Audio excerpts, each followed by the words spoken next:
Qozog'istonlik qarindoshlar, Sharq Turkiston xabar agentligining xabarlar programmasini ko'rishinglarni qizg'in qarshi olamiz. Tuanda tafsiliy mazmunlarni diqqatingizga sunamiz. Wall ko'chasi jurnalining 12 iyun kunidagi xabariga qaraganda, Iran Rossiyaning Ukraina ishg'olini qo'llab, Rossiyaga uchquchsiz aeroplan avatgan bo'lib, aeroplanni tashkil qiladigan zapchastlar ichida Xitoy birinchi oyda yasagan elektr besimini o'zgartirishmi bor ekan. Rossiya bilan Ukraina har ikkilisi harbiy kuchini uzun muddatlik urushni davomlashtira oladigan holatga elib kelish maqsadida o't kuchi bilan ta'minlashga kuchigan. Moskvani uchquchsiz aeroplan bilan ta'minlash uchun faqat 3 oylab vaqt ketgan bo'lib, bu Iranning Moskvaga nihoyatda tez yordam bera oladiganligini, Amerika va uning ittifoqdoshlarining Ironga zapchast eqishni to'xtatishni maqsad qilgan dunyoviy jazoning unimining cheklik bo'lganligini ko'rsatib bergan. Rossiya o'tgan yili Ironga yuzlanib, uning qurolga bo'lgan ehtiyojini qondirgan. Oldingi hafta Oqsaroy Ironning yaqinda Kaspiy dengizidan o'tadigan paraxodlarda necha yuz uchquchsiz aeroplanni Rossiyaga avatganligini aytgan. Amerika va uning ittifoqdoshlarining jazosiga qaramay, Rossiya, Xitoy va Osiyodagi boshqa davlatlarning davomli qo'llashiga erishgan. Iran bu qurollarni ta'minlash orqali Birleşken Devletler Teşkilatı Bexatarlik Kengeshining 2231 nomerlik qaroriga davomli xiloflik qilgan. Wall ko'chasi gazetining 24 apreldagi xabariga qaraganda, o'tgan 6 oy ichida yuk paraxodi Irandan Rossiyaga 300 mingdan ortiq zambirak o'qi va millionlagan o'q-dori elib kelgan. Oqsaroy davlat bexatarlik bayonotchisi John Kerry 9 iyun kuni Amerikaning axborot sonliq ma'lumotlarida ko'rsatilishicha, Iran Rossiyani uchquchsiz aeroplan zavodi qurish uchun zapchast bilan ta'minlab, Ukrainaga qarshi urushning muqim qurol bilan ta'minlashiga kafolatlik qilgan degan.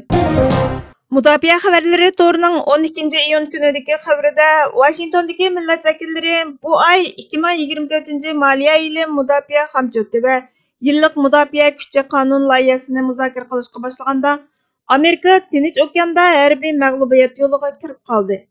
Xitoyning strategik mablag'i 5 burchaklik binoning qurol, o'q-dori ombiri va mavjud texnika qurol sistemasini kengaytirish, Amerika qirg'iqidan uzoq bo'lgan joyda urush qilish qobiliyatidan olqib ketish bilan tahdid qilmoqda. 2027 yilga borganda Tayvan to'qinishi ssenariyasining qayta takrorlanishi shuni ko'rsatadiki, to'qinish boshlanganda agar Amerika tez va qattiq harakat qilgan taqdirdami, Amerika armiyasi o'tgan kechganning oldini olish va Tayvanga yordam berishda ojizlik qildi. Agar Washington tuvandagi qadamlarni atsa, bundaq natijalarning maydonga kelishi mumkin emas. Birinchisi, Amerika hukumatining hujum qiladigan Xitoy kuchlariga qarshi hujum qilish qobiliyatini o'stirish. Ikkinchi, Tayvanning o'zini mudofaa qilish iqtidorini yuqori ko'tarish. Uchinchi, kelgusidagi Amerika armiyasining mavjudligini qo'llash. Amerika hukumati va sheriklarining bo'libmi Tayvan, Yaponiya, Avstraliya bilan birlikda urush qilish iqtidorini taraqqiy qildirish. To'rtinchi, texnik ko'p to'rg'i chidamliq Amerika ul asliyalarini qurib, harbiy harakat va iqtisodning izchilligini qo'llash. Parlament agar yuqorida bayon qilingan 5 muhim nishonni amalga oshirish uchun qaratmaliq turda mablag' solsa, Amerikaning davlat mudofaa hamjotining oz bir qismini ishlatib kuch loyihalash, chiqim qilish va tajovuzchilikning oldini olish iqtidorini saqlab qolg'ili bo'ladi deyildi. Amerika yana 2 Xitoy shirkatini qora tizimlikka kirgizdi. Bloomberg xabarlarining 11 iyun kunidagi xabariga qaraganda, Amerika majburiy emgakning oldini olish qonunini yo'lga qo'ygandan beri tunji qitim to'liqlama qilib, yana 2 Xitoy shirkatini qora tizimlikka kirgizdi. Bu 2 Xitoy shirkatining biri Nainstar basma va tasvir hosil qilish shirkati va uning tarmoqlari. Yana biri Xinjiang Zhongtai ximiyalik paychak shirkati bo'lib, Amerika Bexatarlik ministrligining juma kunidagi bayonotiga qaraganda, atalmish Xinjiang hukumati bilan hamkorlashib, Uyg'ur va boshqa Turkiya xalqlarini xizmatga qabul qilish, to'shish, yo'tkash, majburiy emgakka selish qilmishini sodir qilgan. Shuningdek bilan qora tizimlikdagi shirkatlar Xinjiang Daqo yangi energiya shirkati va Xushin Kirmini sanoati cheklik shirkati, shundaqla davlat tarmog'idagi Xinjiang ishlab chiqarish va qurilish atriti qatorliqlarni o'z ichiga olgan 22 shirkatga kengaygan. Nainstar va Zhongtai ximiyalik shirkati yakshanba kuni Amerikaning bu harakatining yoshirin ta'sirini izlayotganligini aytgan. Nainstar barliq munosabatli qonun nizomlarga va xalqaro emgakni qo'g'dash o'lchamiga amal qilganligini aytgan. Zhongtai Ximiyalik Paychek şirketi bolsa 2022 yildagi eksport yillik kirimining 6,6%ni egallaydigan bo'lg'achqa, jazoning o'zining tijoratiga ancha ta'sir ko'rsatmaydiganligini aytgan.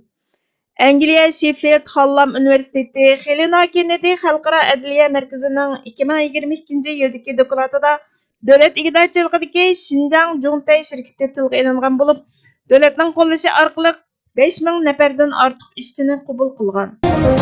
G'arb siyosiy obzorchilarining tanqidlarida bo'libmi demokratiya ostida qilinayotgan siyosiy aldamchiliklarga qarta bir qism obzorlarda Birleşme Hükümet deganlik Group 8ga o'xshaydi. Ehtiyot qilmoq kerak degan qurlar kechidi. Demakchi bo'lgani, siyosatchilar bir qurilmaning ahli bo'lib xato qaror elishsa, qolgan o'qituvchi partiyalar buningga darhol mudohala qiladi, uni pash qiladi yoki kelib chiqish oldidagi xatolikdan ogohlantiradi. Lekin Birleşme Hükümet xato qaror olsa, demak bu ularning xalqni birlashib yasaymiz deganligidir. Obzorchilar deydiki, gaz shirkatining sho'balari orasidagi kengashda idoriy birlik xato qaror chiqarsa, uning xatoligini xizmatga tushgan hamon bayqash mumkin. Lekin Birleşme Hükümet xato qaror chiqarsa, ko'pincha holda xatolik ziyonni tortib bo'lgandan keyin bo'ladi. Vabali xalqqa bo'lgan. Aslab ko'radigan bo'lsak, bu obzor bizga 2-Cumhuriyet tariximizning taqdirini eslatmay turolmaydi. Shu chaqda har qaysi tarafdan tashqi besim shakllantirib, o'xshash mustaqillik deydigan guruhlar tashqi besim bilan moslashib turib, ideologiyasi va siyosiy mavqesi sog'lom bo'lgan Cumhur raisi boshchiligidagi tashkilni Birleşme Hükümet qurishga qistagan. Bu amalga oshgandan keyin Cumhuriyetning ideologiyasining quruvchilarini ko'zda yo'qotib yoki tuzitib, o'rnini Birleşme Hükümet tarafdorlari egallagan. Natijada Sharq Turkistonni tinch yo'l bilan qo'shqo'llab taslim qilish vazifasi mazkur Birleşme Hükümetning haliqi xiyonatlik bitimiga kelish natijasida vujudga chiqqan edi. Mundaqcha aytganda, Birleşme Hükümet atliq qo'tanning yasalishi mustamlikchilik davrining boshlanishining muqaddimasini yaratgan. İşğalçılıqning mashruiyat qozonishidagi ochqichiga aylangan edi. Takarrur tarix yana shuni farqli variant va farqli bo'yoq bilan qarshimizga chiqayotganligi, mash'um tarix kunimizga kelib, yana bizni o'xshash qismatning iskanjasiga qistavotgan siyosiy nodonlikning badalini aslab to'ltishga ishtiradigan bir atmosferaning shakllanishiga yangitirayotgan bir holat aks etib turibdi. Qaysi bir mutafakkirning aytganidek, haqiqat yasab chiqilib bo'ladigan narsa emas. Suiqasdlik siyosat dal yasab chiqilgan haqiqatning me'mori bo'lib, haq ahlining qo'lida idora qilinmagan siyosat haqiqatni qo'nchoqlashtirishdan, qilich bo'lib xalqning qinini to'kkicha aylanib qolishdan saqlanmaydi. Aslida sun'iy barliqqa kelgan hukumatlarni avval originalda qabul qilish, orqadan originalini, ya'ni kelib hukumatning qurilish ideologiyasi bo'lgan milliy irodada tavranmaslikni adoq shuar qilgan asliligi bor bo'lgan bir hukumatni krizisning undirmanlari bilan tang o'ringa qo'yish, millatni ahmaq qilib o'ynashdan, ishlab kelayotgan hukumat mexanizmiga chumoq silib, sun'iy kun tartib yasab yo'lni oqsitishdan boshqa ish emas.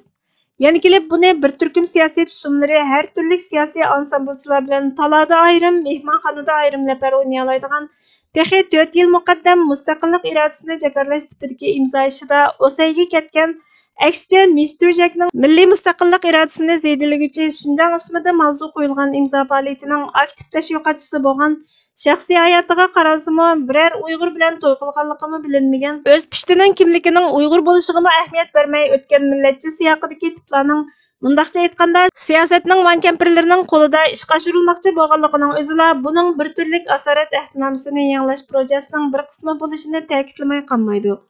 Xulosalaganda, ishni Sharq Turkiston hukumatidan boshlash projesining siyosiy harakatga chumoq silishda, ishni oldi bilan original hukumatni Medin Chaynasman yasalgan undirma hukumatlar bilan aralashtirib harmonlash, buzish, mundaqcha aytganda, puqi bilan bulmuqini aralashtirib yetishdan boshqa ish emasligi o'rtada. Burhan Muhammadning siyosat to'qmishining vankampirlari nima deydi nomli maqolasidan ilindi. Bugungi xabarlarimiz bu yerda oxirlashdi. Bizga vaqt ayirganingiz uchun ko'p rahmat.